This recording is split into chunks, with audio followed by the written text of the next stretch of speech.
జింక వేటకి సింహంలా వస్తా, దాచిపెట్టిన సొత్తే కాచేస్తా, దొంగ చేతికి తాళాలందిస్తా, దోచినట్లుగా దోచుకుపోమ్మంట.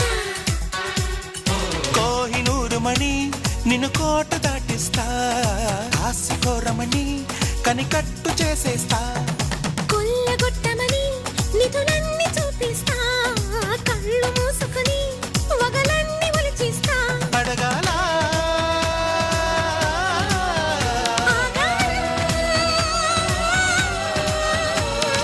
జింక వేటకి సింహంలా వస్తా.